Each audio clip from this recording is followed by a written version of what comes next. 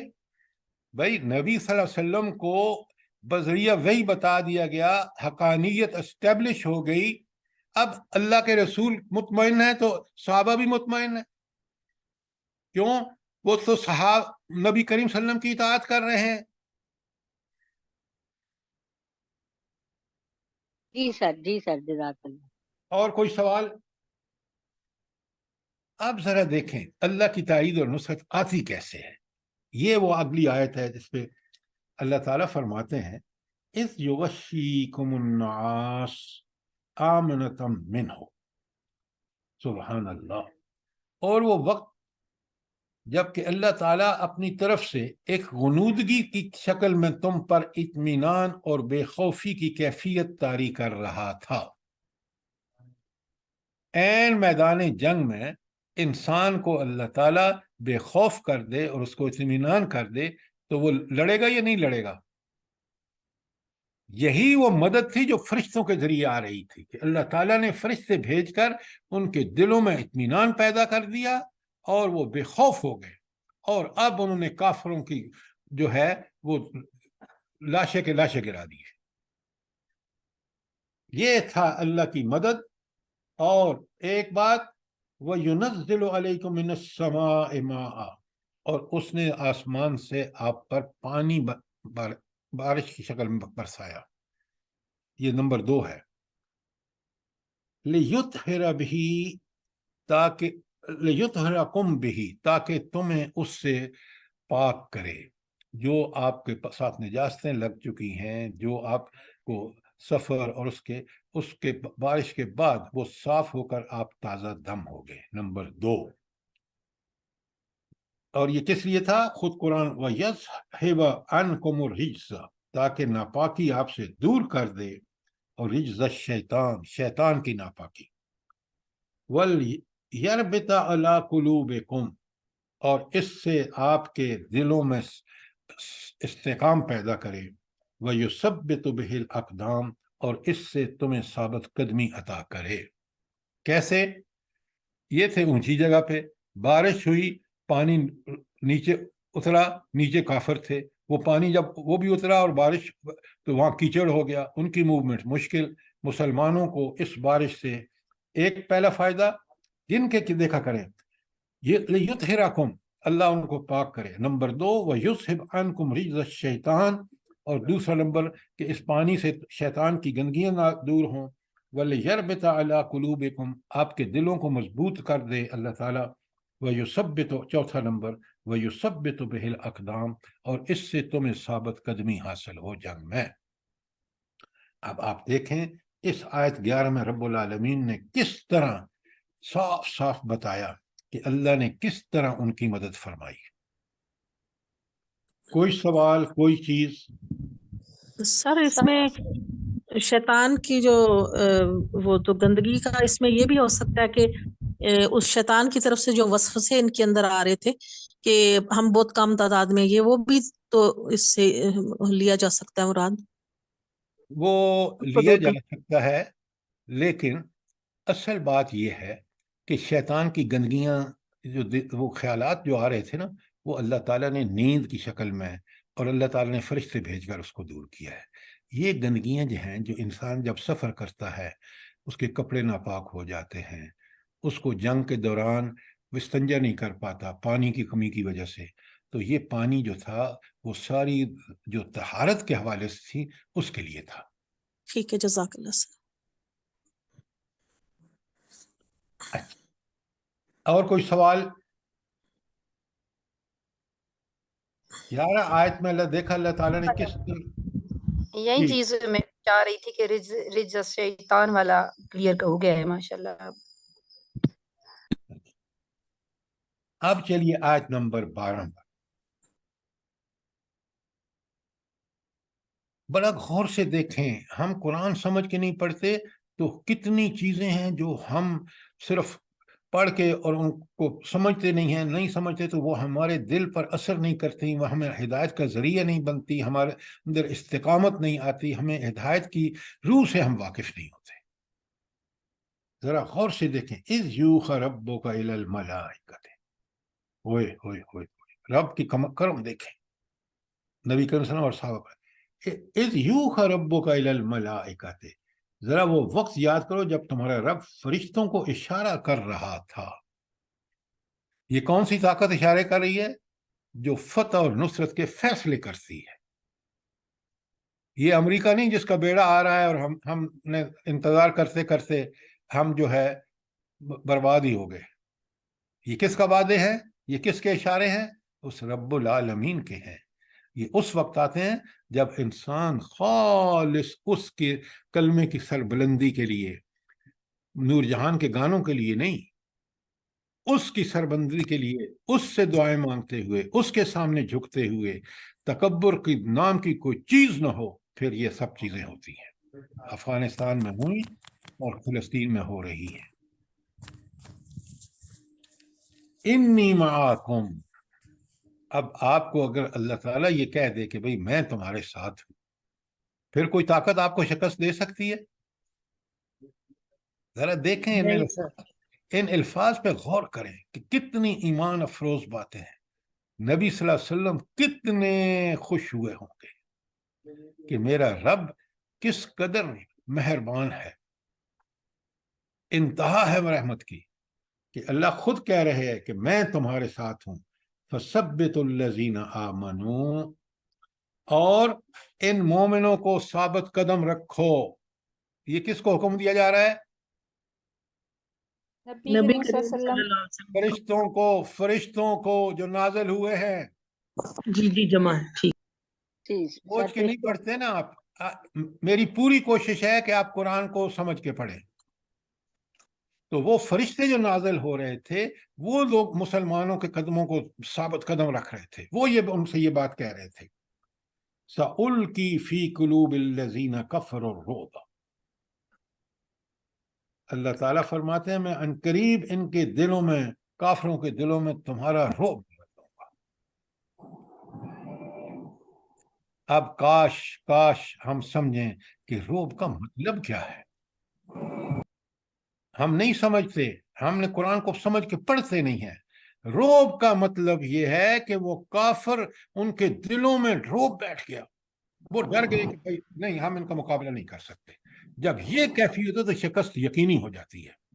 فتح اس وقت ہوتی ہے جب لڑنے والا اس یقین کے ساتھ لڑتا ہے کہ میں نے اپنے مقابل کو گرا کے چھوڑنا۔ وہ کیفیت صحابہ کی تھی، اور یہ کیفیت ڈر والی کافروں کی تھی۔ یہ سب اللہ نے پیدا کیا۔ یہ ہے مدد کا طریقہ اللہ کا۔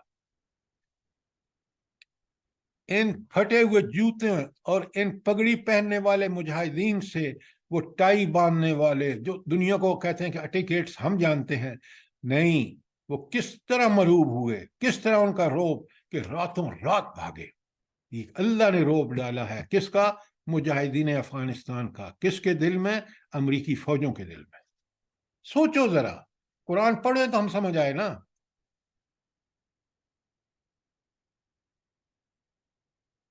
اچھا، اگلی آیت کا اگلا ٹکڑا، فَاضْرِبُوا فَوْقَ الْأَعْنَاقِ، ان کی گردنوں کے اوپر ضربیں لگاؤ۔